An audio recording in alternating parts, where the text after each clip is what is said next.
Bien, bueno, queremos darle a todos y todas la bienvenida a esta charla de Red Pop, en que agradecemos el espacio que nos han dado para hablar de periodismo científico, para conversar sobre diferentes temas que tienen que ver con la profesión y obviamente con el acercamiento hacia la ciencia de los medios. Entonces, esta mesa les recuerdo que se titula ¿Cómo cambió la cobertura periodística de ciencia durante la pandemia? Y lo que vamos a conversar es un poco eso, ¿no?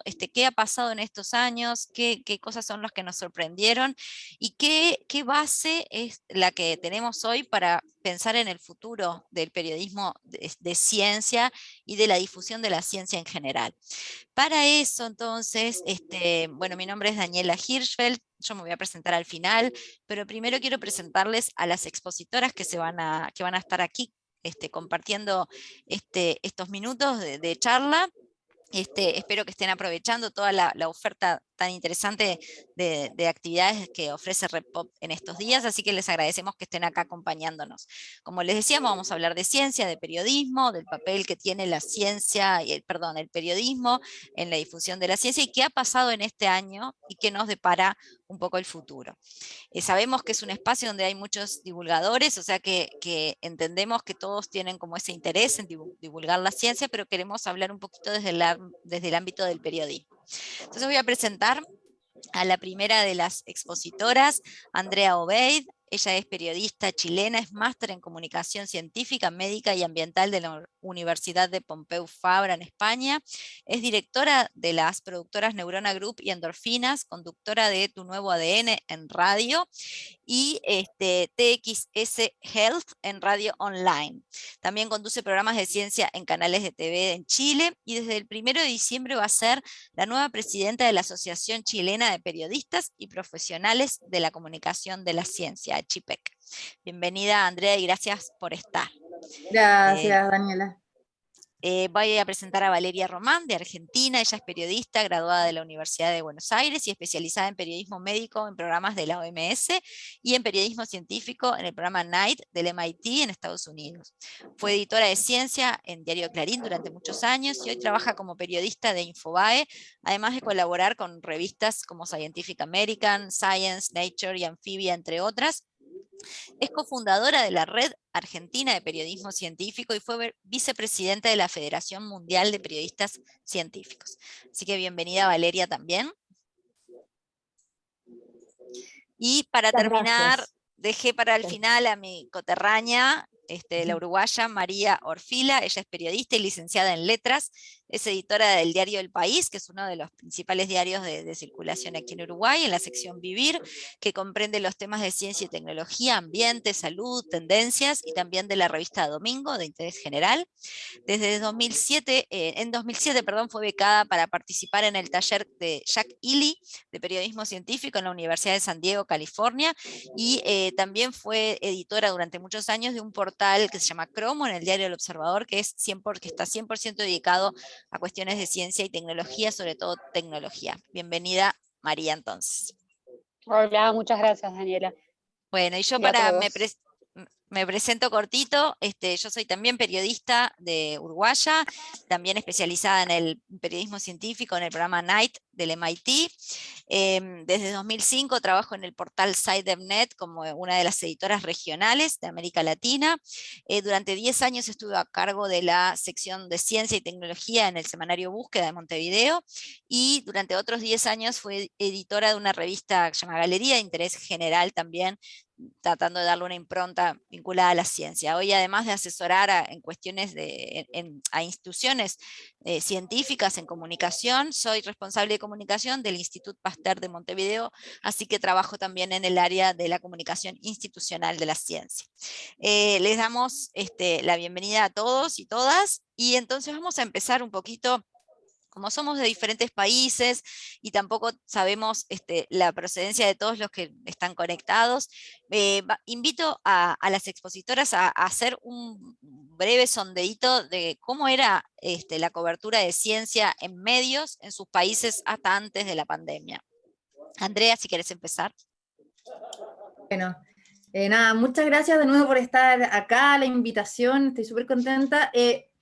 En Chile han pasado varias cosas. En primer lugar, bueno, sí, incrementó drásticamente la cobertura de la ciencia, donde se convirtió en la protagonista de todas las portadas de los periódicos o diarios, ya sea también canales de televisión, prensa, medios online y por supuesto en las redes sociales y en la radio también. Y acá hubo algo que no sé si pasó en otros países, pero nosotros teníamos todos los días una pauta o un punto de prensa del Ministerio de Salud donde tenían que ir todos los periodistas especializados más bien en política o en cobertura de La Moneda, que es la casa de gobierno, a cubrir estas temáticas. No eran principalmente periodistas científicos, y donde ahí hubo un gran desafío. Por un lado vimos de que periodistas que no estaban especializados tuvieron que enfrentarse a esta situación de hablar de salud, de ciencia y obviamente de política de salud, por decirlo así, y eso fue interesante, porque vimos donde se abrió un nuevo espacio para este tipo de colegas, y por otra parte donde además veíamos información todos los días. Nosotros acá en Chile tenemos programas de televisión que se llaman matinales, no sé si existen también en Uruguay y en Argentina, que en las mañanas son 4 horas de conversaciones misceláneas y estuvieron repletos de estas noticias.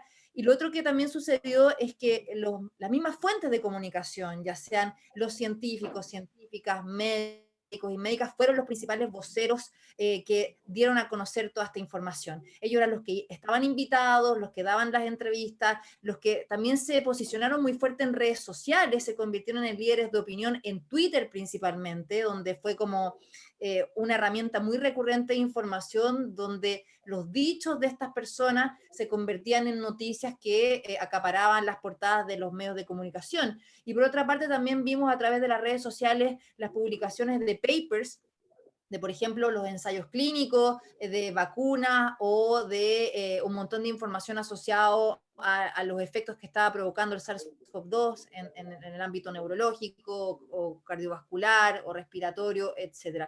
Y el otro fenómeno que también vimos acá en Chile fue, bueno, la gran circulación de fake news, de muchas mentiras y información falsa que propinó mucho contenido para los antivacunas, por ejemplo, o personas que aprovecharon las redes sociales para hacer discursos en contra de lo que estaba pasando. Acá en Chile yo creo que lo que también marcó la diferencia fueron dos cosas. Una, que al inicio una estrategia por parte del gobierno que fue muy criticada en general por la comunidad científica. A mí me tocó liderar, después voy a ahondarlo, pero como un movimiento con el objetivo de que se cambiara la estrategia por una estrategia más dura, llevándonos más a confinamiento. Y por otra parte, también acá se generaron muchos espacios donde la comunidad científica creó proyectos de divulgación para llegar a la ciudadanía. Y lo que dicta de vacunación, que fue uno de los países que más vacunas recibió, ahora 8 millones de chilenos y chilenas, de 19 millones tienen la tercera dosis o dosis de refuerzo, se generó mucha información en torno a la vacunación y sobre todo también en torno a las muertes. Y para cerrar, diarios o periódicos muy populares que llevaban en portadas temas que no tenían tanta trascendencia, se convirtieron en los grandes comunicadores de estas temáticas, con portadas todos los días de temas científicos más allá de la pandemia. Estoy hablando de temas donde la ciencia empezó a tener un valor mayor, desde la ciencia, la tecnología, la transferencia tecnológica, temas de salud, desde cáncer, muchas innovaciones que se hicieron en torno a la O sea, que pandemia. la pandemia fue como un piso para que pudieran entrar otros temas que antes no estaban tan presentes. Exacto, y también en desarrollo de tecnologías propias, como que el emprendimiento y las startups tuvieron mucha cabida en los medios de comunicación gracias a la pandemia, o sea, algo positivo, desde ventiladores mecánicos, mascarillas hechas en Chile, y un montón de otras tecnologías, no sé, para descontaminar los espacios del SARS-CoV-2. Entonces, yo creo que mirando el vaso medio lleno fue algo muy positivo para la comunicación de la ciencia en todo ámbito, desde los medios, desde las redes sociales, desde el emprendimiento, desde startups y desde el rol protagónico que tuvo la ciudadanía, el Ministerio de Ciencia y Tecnología y en Chile la nueva constitución que se está escribiendo. Bien. Valeria, ¿cómo fue un poco el escenario del periodismo científico en Argentina y qué cambios ha habido en este tiempo? Bueno, muchas gracias por la invitación. Con respecto al tema de la cobertura de los medios y el periodismo científico, antes de la pandemia, los periodistas de ciencia y ambiente teníamos de alguna manera una gran preparación para cubrir pandemias y epidemias. En Argentina, por ejemplo, en el año 2006, el mismo Ministerio de Salud de la Argentina organizó una capacitación sobre cómo cubrir epidemias, porque en ese momento se hablaba de la pandemia de gripe aviar, ¿no? Entonces, después también en el 2009, nosotros ya habíamos formado esta asociación que se llama Red Argentina de Periodismo Científico, y en 2009 con la epidemia de dengue y la de gripe que afectó a la Argentina, también hicimos como de una manera, como una reevaluación de cómo habíamos actuado las periodistas y los periodistas en la cobertura de estas epidemias. Entonces, y a su vez le sumamos una capacitación que nos la dio el mismo Ministerio de Salud, Fundación Mundo Sano, que también se especializa en dengue, y bueno, y eso nos sirvió para reevaluar nuestras prácticas y mejorar, ¿no? Bueno, en mi caso en particular, en 2015 también estuve en Corea del Sur y dentro de la Conferencia Mundial de Periodistas Científicos tomé una sesión específica dedicada a coronavirus. O sea, como que eso también de alguna manera me preparó. Pero igual, si ustedes me preguntan, en 2015 iba a suponer que iba a venir esta pandemia y que iba a afectar a Argentina, no, la verdad que no. Y de hecho, cuando fuimos con otros colegas de Argentina, Federico Cuxo y Cecilia Farré, nos sorprendía que ellos en ese momento estaban terminando la epidemia del MERS, que había afectado mucho a Corea del Sur, y andaban con barbijos o tapabocas, y nos sorprendía porque nos parecía muy exagerado cómo la gente andaba si no pasaba nada para nosotros, ¿no? Así que bueno, en ese contexto estábamos los periodistas de ciencia. Cuando llega la pandemia en la Argentina, que es en marzo, o empieza a informarse en los medios argentinos desde enero, pero los primeros casos son en los primeros días de marzo, de alguna manera se produce, fue variando nuestra participación notablemente, digamos, porque los primeros 2 meses, enero, febrero, los periodistas de ciencia éramos muy convocados más allá de los medios donde estábamos trabajando. Éramos convocados por la radio, por la televisión, para que, más que nada, como analistas de lo que estaba pasando y de lo que podía pasar. Y éramos convocados por periodistas generalistas o quizás conductores de televisión muy populares que querían que nosotros les expliquemos. Después pasó algo que fue en marzo, abril, mayo, en Argentina la pandemia implicó la medida del confinamiento masivo del país, o aislamiento administrado, porque hay algunas provincias que tuvieron en determinados momentos restricciones y en otros momentos no. Entonces eso implicó que, como había una gran participación o una medida muy fuerte de la presidencia, muchos periodistas que cubren habitualmente temas de política o de economía pasaron a cubrir la pandemia. Y esto implicó que muchos periodistas de ciencia y salud incluso se quedaran sin trabajo, ¿no? Entonces, que fue bastante difícil, porque uno, si se lo pregunta, se piensa, bueno, nos preparamos para cubrir esto, y otros que no están preparados cubren esto, la verdad, estamos un poco mal.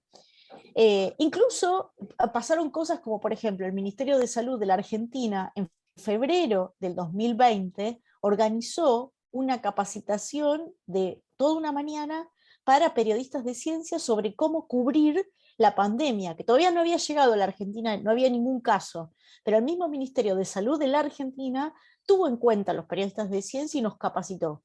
Sin embargo, en marzo, abril, todo se cambió, porque los periodistas de política empezaron a cubrir esto, y en muchos casos, muchos conductores empezaron a hablar de cuestiones de la evolución del COVID, y muchas cuestiones empezaron a socavar medidas de salud pública, empezaron a mezclar cuestiones que tienen que ver con políticas partidarias y más allá de las cuestiones de salud pública.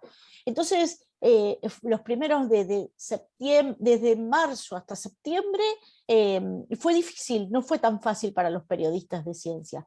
Además a esto hay que agregarle que además de los periodistas generalistas, también creció la presencia de médicos o de algún especialista, algún personal, digamos, en la categoría personal de la salud, o científicos o científicas, más que nada varones, que se pusieron a aprovechar las redes sociales como comunicadores. Y sin embargo, muchos de ellos no eran ni virólogos, no eran infectólogos, eran de otras disciplinas. eh, Algunos con un interés genuino en compartir la información científica, otros solamente por figuración personal, que en muchos casos es así, muchos por una cuestión egoísta. Y por otro lado, eso implica intrusismo. Porque acá había pasado antes de la pandemia que algunos profesionales de la salud se quejaban del intrusismo de gente que receta medidas medidas como remedios o remedios falsos, y que ellos advertían que había gente que cometía intrusismo. Por ejemplo, gente que recomendaba alimentos o ciertos productos dietéticos y que era intrusismo con los profesionales de la salud. Sin embargo, estos profesionales de la salud que se quejaban antes de otras personas, ellos sí se pusieron a hacer intrusismo en los medios de comunicación, porque de alguna manera nosotros, los profesionales del periodismo de ciencia, no formamos en las universidades, nos hemos capacitado durante años, y bueno, eso es intrusismo, ¿no? Y O después sea hay que otra cosa. Valeria, perdona Perdón. que te Sí, corte perdón. porque es súper interesante lo Sí. que estás diciendo. O sea, como que como que en Argentina por lo pronto hubo como un vaivén en lo positivo y lo negativo que tuvo este aumento de la visibilidad de la ciencia a nivel del periodismo y la divulgación, me refiero, ¿no? O sea que al principio como que eran convocados, después cayó ese interés o esa convocatoria y surgieron otras Después, figuras. después en septiembre del año pasado, la segunda mitad del año, lo que ha empezado a pasar es que se dieron cuenta que muchos periodistas generalistas metían la pata, daban información incorrecta, desinformación. Entonces ahí saltó todo, la verdad, y se dieron cuenta que los no profesionales dicen cualquier cosa, que la capacitación vale la pena, que la información, la preparación previa importa. Así que, por suerte, esto es como que ha salido a la luz, digamos. A mí me Bien. alegró mucho y me reconforta, ¿no? Vamos a ahondar en eso ahora en un ratito, primero porque quiero darle paso a María también para que cuente un poco la realidad uruguaya, pero Sí. me parece que ese punto es bien interesante porque hay eh, seguramente experiencias en todos los países bien atractivas y sobre todo útiles para el público que nos puede estar viendo, que son divulgadores, porque acá no se trata de un grupo contra el otro, sino es un complemento, o sea, cómo nos complementamos periodistas, divulgadores, expertos que no se consideran divulgadores, pero que en algún momento son convocados para divulgar. Me parece que esa sinergia es lo que tenemos que aprovechar de acá al futuro. Aprovecho antes de darle paso a María para mandar un mensajito a todos los que están conectados, que tenemos la sección de preguntas y respuestas. Por favor, no duden en escribirnos las preguntas. Vamos a responder preguntas mientras estamos hablando. No es necesario esperar hasta el final, así que esperamos las preguntas si las tienen. Mientras tanto, entonces le digo a María, entonces, bueno, ¿cómo fue en Uruguay, no, este tema? Voy a hacer una pequeña introduccióncita. En tu diario había dos secciones, ¿no? Tú la parte más de Sí, cuestiones más generales y eh, una parte de política, a ver cómo fue esa sinergia. bueno, para empezar, las realidades que plantean Andrea y Valeria no son diferentes a lo que sucedió en Uruguay. Hay que decir una diferencia es que, por lo que cuentan, tienen como sistemas mucho más armados y acá el periodismo científico en realidad es muy minoritario. Me sobran los dedos de una mano si tengo que decir cuántos somos los periodistas científicos capacitados que estamos trabajando en periodismo científico en Uruguay. Seremos 5, dos las están viendo, Daniela y yo, y hay 3 más, nada más, y nos conocemos. Entonces, primera cuestión, los medios, los dueños de los diarios, las mesas de redacción, los canales de televisión, los informativos, para empezar, descubrieron 2 grandes cosas con la pandemia. Uno, que hay científicos en Uruguay que hacen ciencia en Uruguay, y de éxito, y dos, que hay periodistas capacitados para hablar con ellos y escribir y producir las notas y los informes. Fueron de verdad, parece broma, pero en realidad fueron dos grandes descubrimientos que se dieron en los medios uruguayos, uno en el diario en el que yo trabajo, que es un diario que tiene más de 100 años de vida. El periodismo más relacionado con la tecnología ya estaba más instaurado. Como Daniela dijo, yo fui durante muchos años editora de un suplemento en El Observador que apunta directamente a la tecnología, porque es una cuestión, digamos, que a todo el mundo, que se cree que a todo el mundo le importa, ¿no? Internet, el celular, los videojuegos, en fin. Pero ¿qué pasa con los otros temas? ¿Qué pasa con el cambio climático? ¿Qué pasa con la salud? Bueno, esos son temas que ahí, para que se metan en logística, han dependido más de nosotros, los periodistas más interesados en el área, que de los pedidos en sí mismos de los editores generales. Con la pandemia eso cambia, porque claro, la pandemia aparece, rompe todos los esquemas, cambia la vida cotidiana y obviamente no podemos dejar de informar acerca de la pandemia, sobre el coronavirus, desde muchísimos ángulos. Y sucedía, por ejemplo, tenemos a periodistas que la parte más de política, Estamos teniendo algún problema. salud, lo que el público, la información. Pero, ¿me escuchan? Sí, bastante cortado, María. ¿Okay? Sobre todo ahora, en los últimos minutitos. A ver, ahora sin video. Ahí se me fue el video, pero me deshabilitaste vos. Ahí ¿Yo? va. Ah. Lo que le decía es, sí, ahí volví. Bueno, cualquier cosa, haceme ahí una seña. Dale. La información que venía de las autoridades sanitarias y la de Presidencia de la República o del Sistema Nacional de Emergencia, que fue el organismo encargado de llevar las estadísticas, por ejemplo, eso lo cubrieron en todos los medios los periodistas generalistas o los periodistas de política, los de información general, acá en la sección nacional, que fue la sección que se ocupó de esa parte. La parte más de salud del punto de vista científico, de análisis de los papers, de hablar con los científicos, tanto de Uruguay como del exterior, eso se encargó más la sección que yo edito, que es Vivir.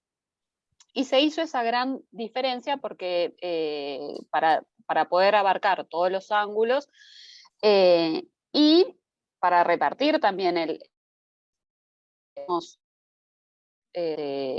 no tenemos todos los recursos que quisiéramos tener en las secciones, y obviamente un evento, uno más como político la pandemia y otro más precisaba, a nivel de salud. Claro, precisaba mucho. Ahora, ¿qué pasó? Y pasó que hubo problemas, hubo interferencias, porque ahí se nota cuando habla con un científico, en periodismo científico, o una persona que está acostumbrada, porque esa no es su área de cobertura. Entonces, bueno, ahí se han publicado, sobre todo me recuerdo más casos al principio de la pandemia. Acá se declaró emergencia sanitaria el 13 de marzo del año pasado. En los primeros meses fue cuando ocurrieron más los cortocircuitos de noticias producidas por los periodistas que no son científicos, que se metieron en el tema y que se metió la pata en muchas cuestiones. Luego eso más o menos se fue solucionando, tampoco es que sea tan difícil. Pero bueno, creo que la gran enseñanza de la pandemia, para hacerlo más corto y después podemos hablar de todos estos temas, por lo menos para Uruguay es que el periodismo científico existe, que a la gente le importa, que la gente lee, ahora que medimos todo con las métricas y estamos al tanto de que si las page views, que si los clics y todas las demás esas cuestiones de audiencia, bueno, las consume estas noticias y consume las noticias que están bien hechas sobre ciencia, que es una muy buena oportunidad para continuar por este camino, más allá de la pandemia, hablando de otros temas. Bien, María, ahí se corta un poquitito al final, pero es interesante también lo que agregás tú entonces sobre, ahí quedó María un poco congelada, esperemos que vuelva. Es interesante también, ahí Yo sigue las veo a hablando. ustedes congeladas. No. Ahora sí, ahora volvimos todos. Bueno, no, es interesante eso que tú mencionás sobre la preparación, que también un poco Valeria lo avanzó, ¿no? El tema de la preparación de los periodistas para cubrir determinado área, que no es algo único de la ciencia, por supuesto, ¿no? Hay periodismo especializado desde hace muchos años y en muchas áreas. Lo que pasaba es que por ahora la ciencia no había tenido, si bien había tenido inicios, no había tenido el protagonismo, por supuesto, que tuvo en estos años, en este año y medio. Vamos a pensar entonces en un poco el público que nos acompaña y tratar de abordar esos temas que ya fuimos esbozando, ¿no? La cuestión de cómo amalgamar nuestro trabajo periodístico como periodistas especializadas, ¿no? Tratando de, en lo personal, esta es una opinión personal, que vamos a ver si la comparten, ¿no? Está bueno que también el público opine. Creo que es importante este momento para valorizar o revalorizar o dar valor, ¿no? Como explícitamente a la especialización, en este caso en ciencia, un poco por lo que decía María, ahora lo último, pero Valeria también lo dijo, porque estamos preparados para tomar un tema como la ciencia que es tan específico como si cubriéramos deportes. Creo que a nadie se le ocurriría mandar a un periodista de parlamento a un mundial de fútbol. Sin embargo, en esta pandemia, muchos periodistas que cubren política, terminaron hablando con científicos y tratando de entender lo que es un paper. Me parece que ese tipo de cosas tenemos que tratar de no evitarlas, pero sí, porque a veces depende también de los recursos que tiene un diario, ¿no? Pero sí tratar de que sean excepciones, ¿no? Y de que se hagan si no hay más remedio, ¿no? Eso por un lado. Y después, esto que ustedes fueron diciendo de la interacción con otros actores que también empiezan a divulgar a través de los medios de comunicación, que son súper valiosos, que son científicos o médicos que quieren compartir desde su lugar, porque les gusta incluso a veces la divulgación, cómo generar sinergia para que al final lo que el público tenga es más información científica, ¿no? No que uno tenga que elegir entre si escucha al médico o escucha al periodista, sino cómo trabajar en conjunto para mejorar la divulgación de la ciencia. No sé si Valeria querrías empezar. Bueno, sí, con respecto a la interacción de periodistas con científicos, científicas y también médicos o distintos integrantes de los planteles de los hospitales, yo creo que hay distintas situaciones. Hay situaciones muy, muy positivas y también las otras que no las son tanto. Entre las positivas, yo creo que desde la pandemia, como periodistas, consultábamos sobre, en países como Argentina, como países en desarrollo, los periodistas de ciencia cubrimos todas distintas áreas, ¿no? Hablamos de paleontología, hablábamos de biología, bueno, entonces con la pandemia nos permitió hiperespecializarnos más en un tema, pero a su vez parece que es un solo tema, pero a su vez hay tantas aristas, entonces empezamos a descubrir y a interactuar con especialistas en variantes del coronavirus, especialistas en terapia intensiva, especialistas en las vacunas específicamente. Bueno, entonces se abrió un abanico enorme. Lo bueno que es todos estos profesionales, por lo menos en Argentina, hubo varios cambios. Uno que muchos de ellos están mucho más abiertos a contestar rápido, a contestar más claro, si uno repregunta, está abierto a la repregunta. Y también se ha hecho, eso también cambió en Argentina con la pandemia, es que le estamos dando más voz a científicos, médicos de todo el país. Porque como ustedes saben, Buenos Aires, Argentina está centralizado generalmente en Buenos Aires y alrededores. Entonces hemos hecho una cobertura mucho más federal de lo que antes se hacía antes de la pandemia. Eso me parece muy importante.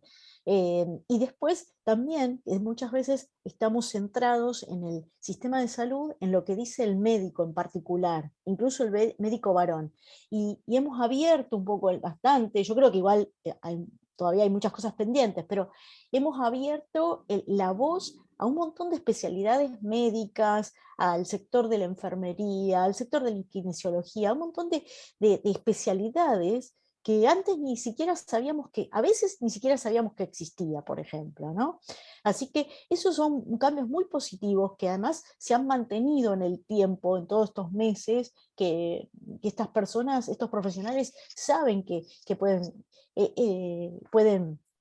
Después también otro cambio que por lo menos yo en lo personal me lo propuse, pero creo que también hay otros profesionales del periodismo científico que lo están haciendo, es considerar más ciertos dilemas éticos que la pandemia ha visibilizado. Y no me voy a poner en detalles, pero por ejemplo, todo lo que implicó cuando los hospitales estaban desbordados y el dilema de a quién damos la última cama disponible, el último respirador disponible, y a quién salvamos y a quién dejamos morir. Eso es un tema.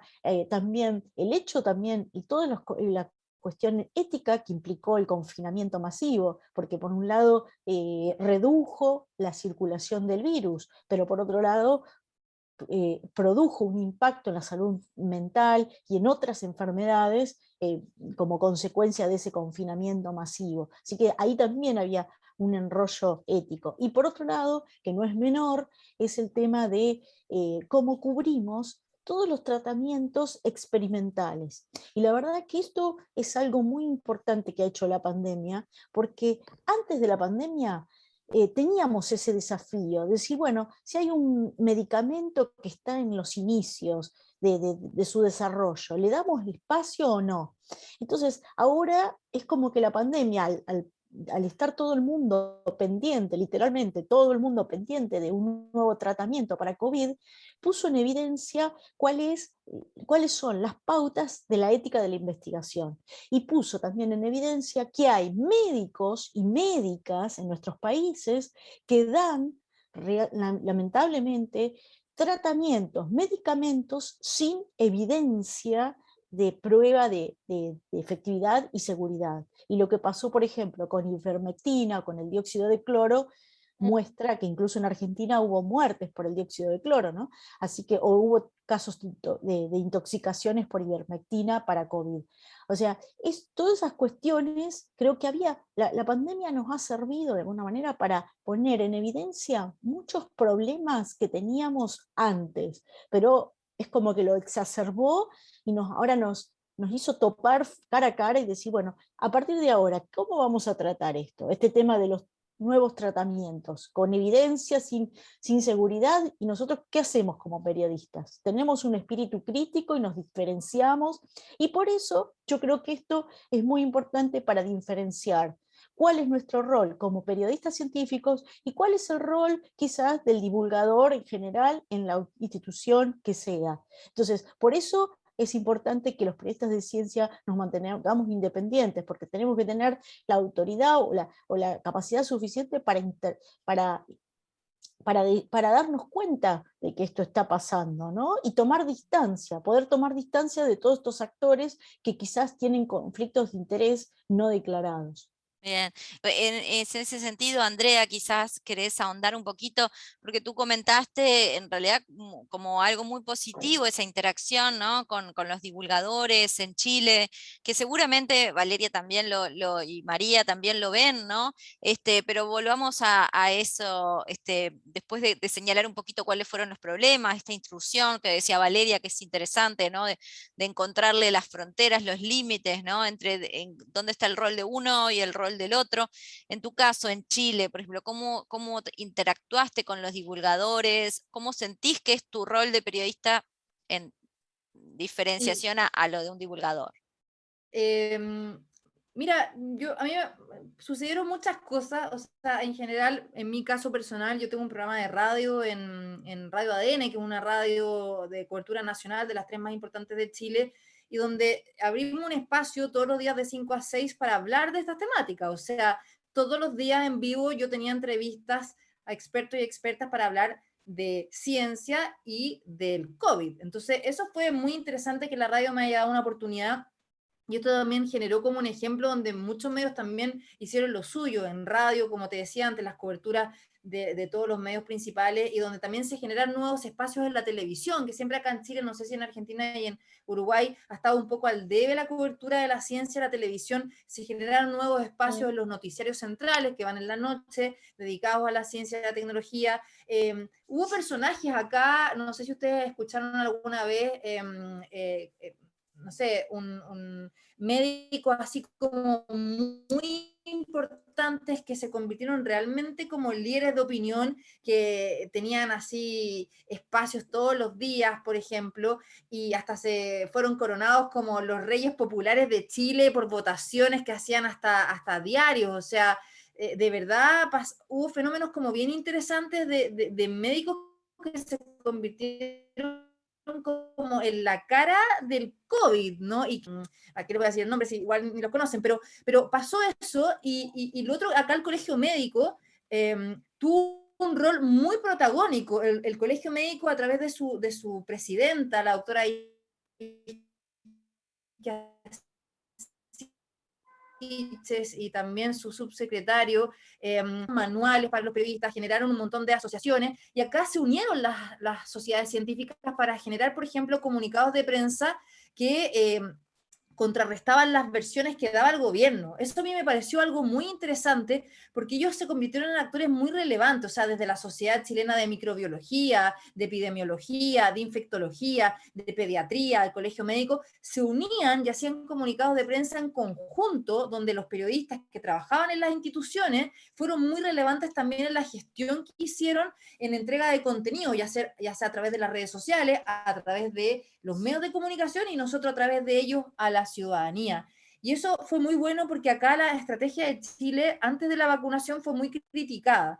Entonces, ese rol a mí me gustó mucho, el rol de la comunidad científica como entes como unidos e independientes. Y por otra parte, yo tuve el honor de alguna forma coordinar un grupo que creamos que se llama Los 40 de la Carta, que esto fue al principio de la pandemia, desde marzo del 2020, donde yo reuní, como periodista que conocía a los científicos hace muchos años, a los presidentes o voceros de las principales sociedades, como te decía, de ciencia, y también otros expertos. Y lo que hicimos fue desarrollar cartas que enviamos al presidente de la República en 3 ocasiones pidiéndole que cambiara la estrategia sanitaria, y donde no solamente involucramos a las ciencias exactas, sino que también a las ciencias sociales y las humanidades, abordando a la pandemia desde una mirada regional, territorial, inclusión también social y de género, en términos, ¿no?, de la salud.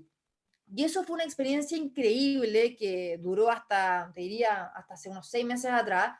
Claramente el presidente nunca nos respondió, pero nuestras cartas y nuestra iniciativa ascendió mucho. O sea, llegamos al Congreso, estuvimos exponiendo ante el Senado, ante la Cámara de Diputados y Diputadas, estuvimos con también los candidatos presidenciales, o sea, hicimos muchas cosas, y donde en la comunicación, yo con otra periodista lideramos esta iniciativa, y en la ayuda de la comunidad científica, de verdad, generamos un movimiento que quedó como los 40 de la carta, después ya cambió y todo.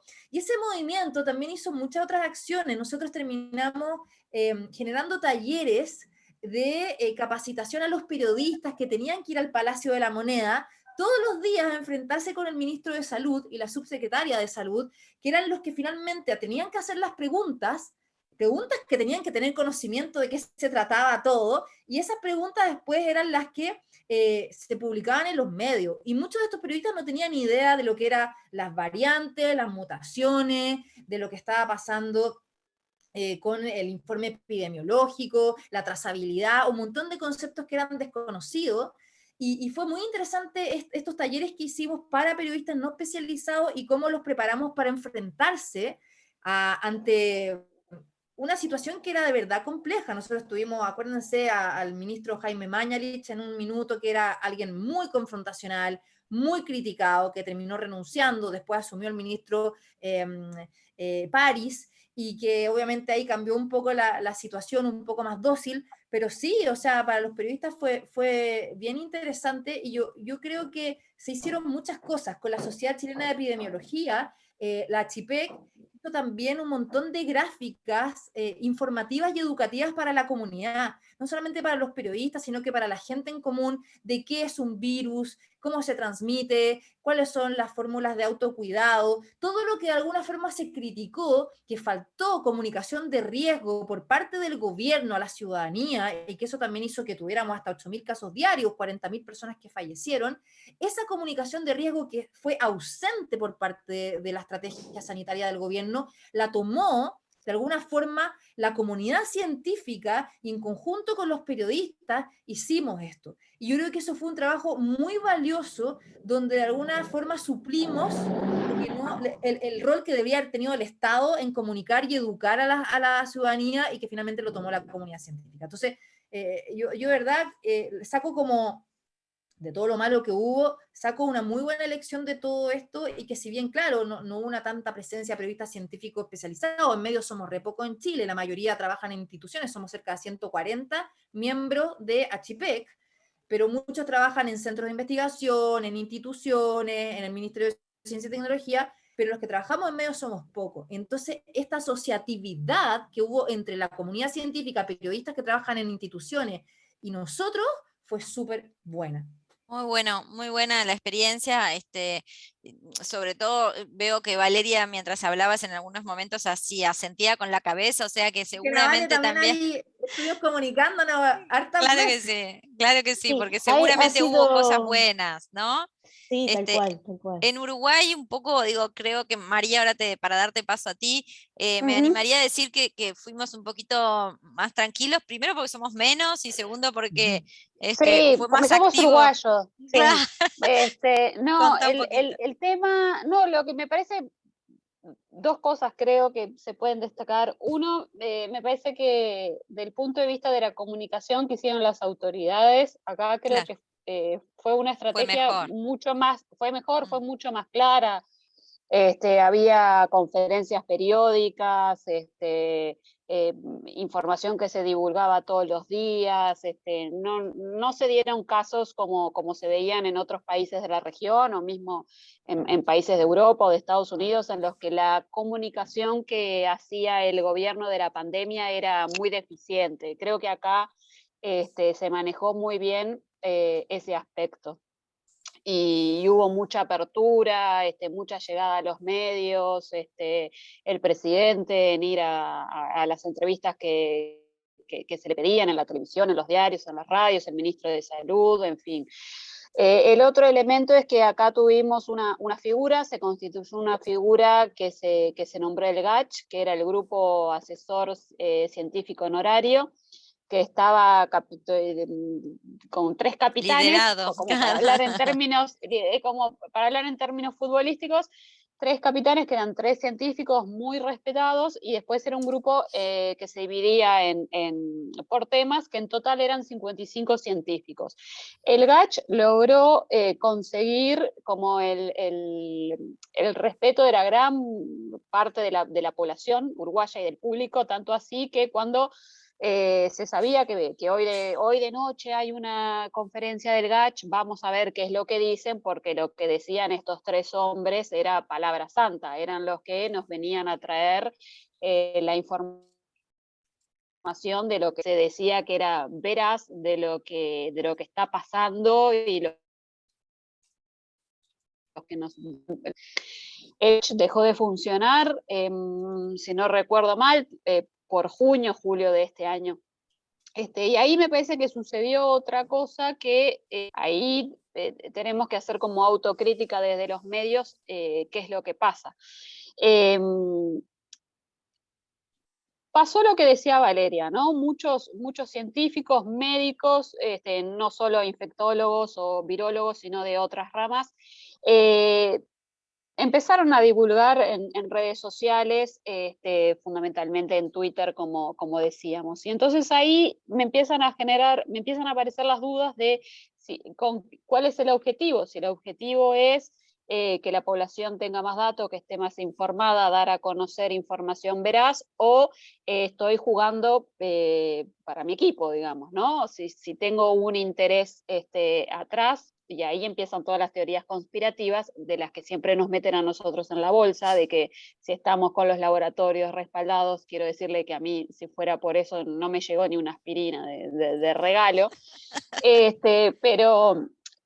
pero me generan esas dudas de si se está haciendo con un afán de figurar del personaje mediático, el influencer de la salud que quiero ser, de verdad estoy haciendo un trabajo de información y estoy dando información valiosa que la gente debe saber.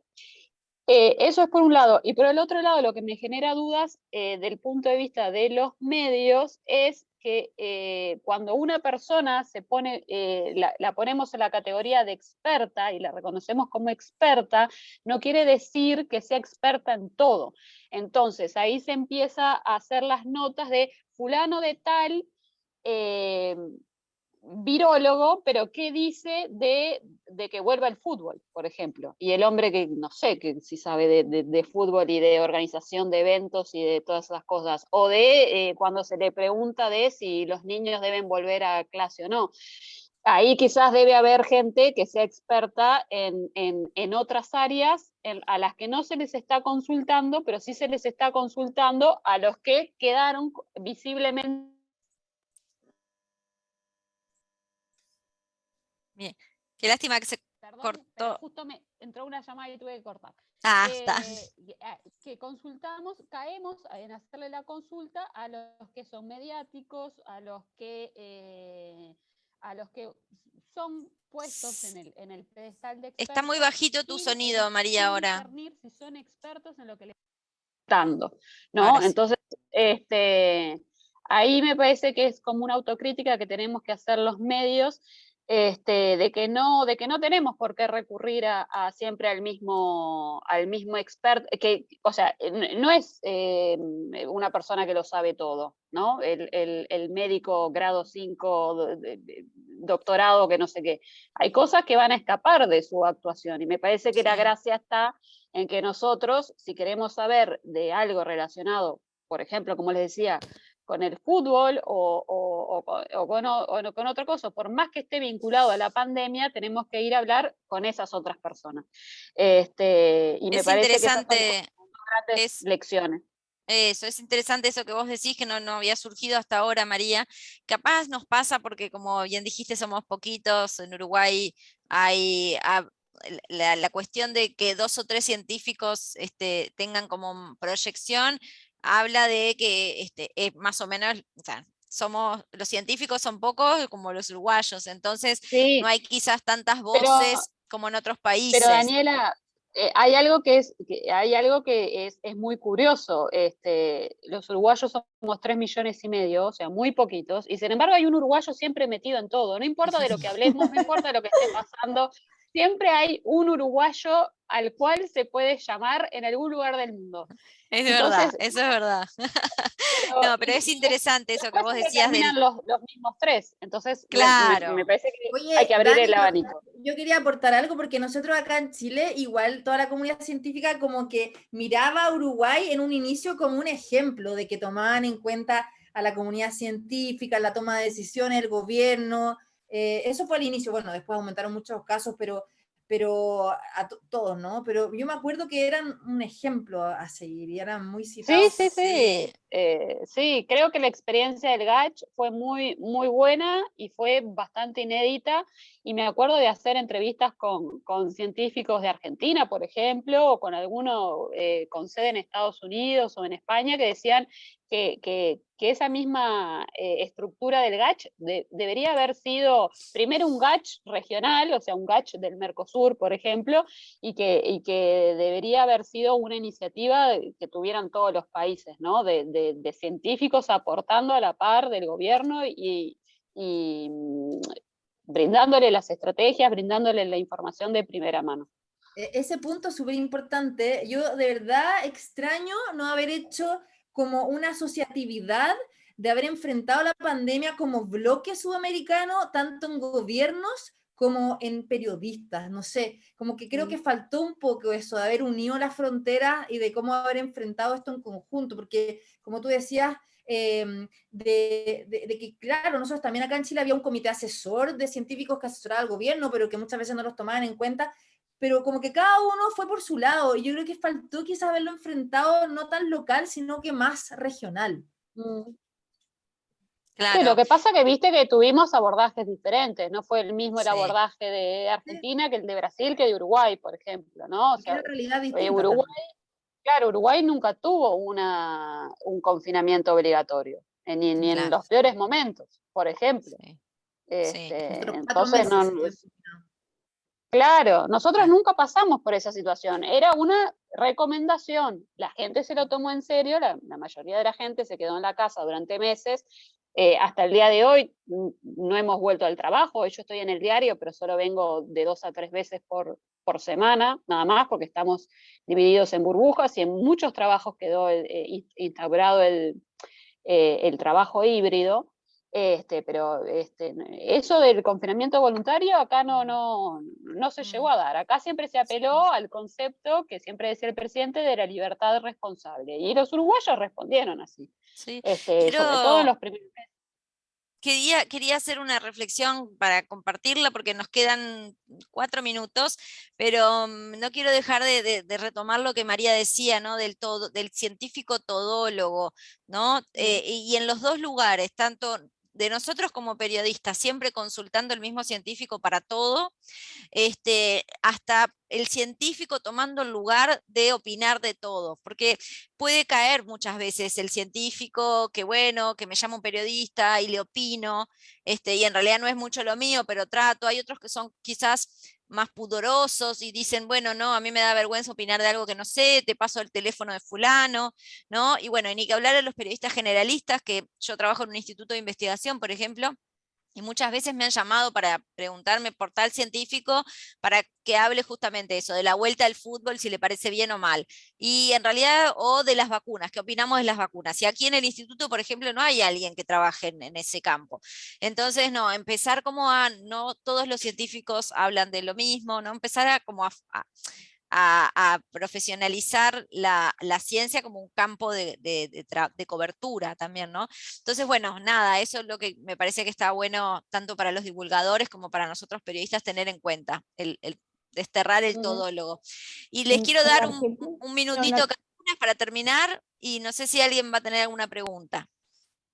bueno, en Argentina se nota mucho esta cuestión de quién es el periodista, si es un periodista formado en ciencias o es un periodista generalista. Y muchas veces en televisión se da continuamente espacio a médicos que quizás no son de la especialidad, no están especializados en virología y sin embargo hablan y opinan de todo, y muchas veces uno detecta muchos errores en esos profesionales que no están.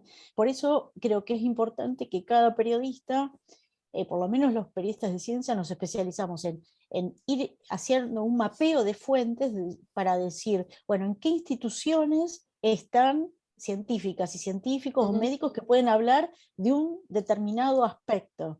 Porque si yo voy a estar hablando de la situación del momento de decidir priorización de recursos y bioética, voy a hablar con unos expertos. Sin embargo, hay médicos cardiólogos que en Argentina se han puesto a hablar de eso y quizás no tienen formación en ética médica.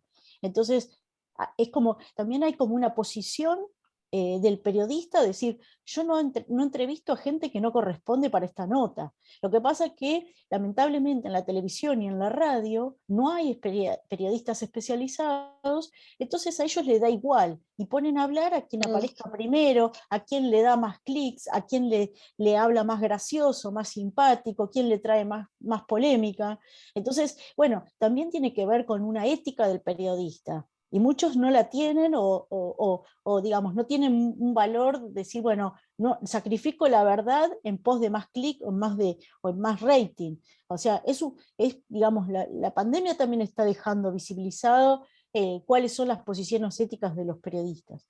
Y una cosa, una experiencia positiva que quiero sumar es que, por ejemplo, el diario Río Negro, que es el diario más leído de la Patagonia en Argentina, que es un diario, uno de los más antiguos, se fundó en 1912, a raíz de la pandemia se dieron cuenta que no tenían una sección de ciencia, ni tampoco tenían periodistas especializados. Y eso hizo, en mi caso, que me convocaran para capacitar a sus periodistas, a un grupo de periodistas bueno, que he estado capacitando desde el año pasado, y la verdad que es una gran satisfacción porque gente joven que uno está despertando como por lo menos vocación, o por lo menos para que su posicionamiento ante la noticia de ciencia, ambiente y salud ha sido diferente. Y por otro lado, el lugar que creamos desde el año pasado fue desde el derecho de la ciudadanía a informarse sobre ciencia, justamente el derecho a la información científica,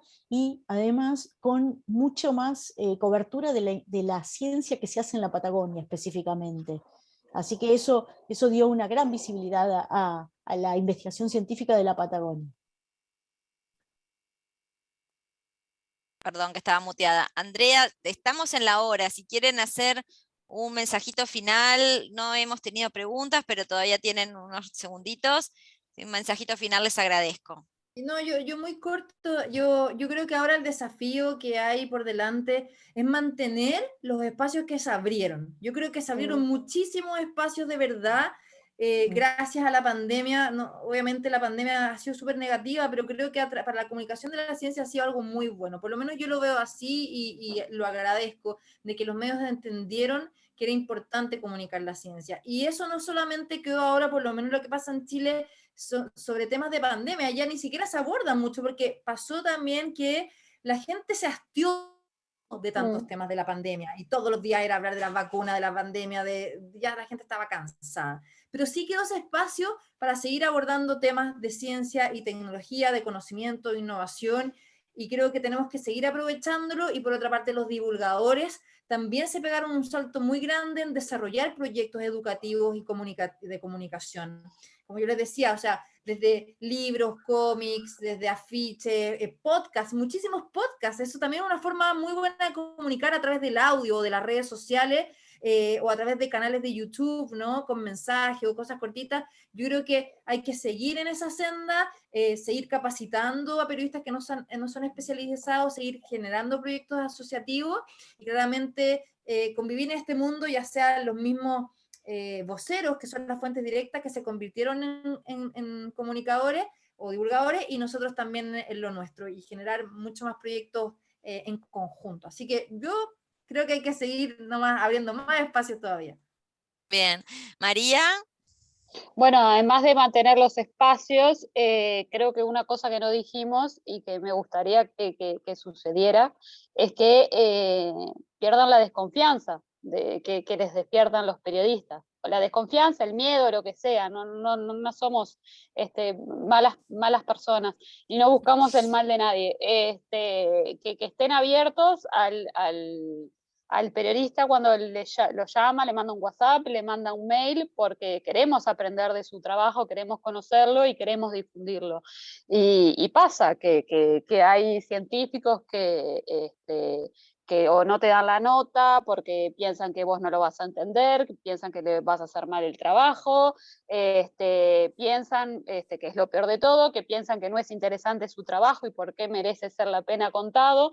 Entonces me parece que otra de las cosas que me gustaría que sucedieran en nuestra área de cobertura es que nuestras fuentes, que son los científicos, nos perdieran el miedo de hablar con nosotros. Eso, ojo, venimos bien, ¿no? Venimos bien, venimos conquistando corazones de científicos, pero creo que todavía nos falta mucho más en eso, que estén mucho más abiertos a atendernos y pasar un rato con nosotros explicándonos sobre su trabajo.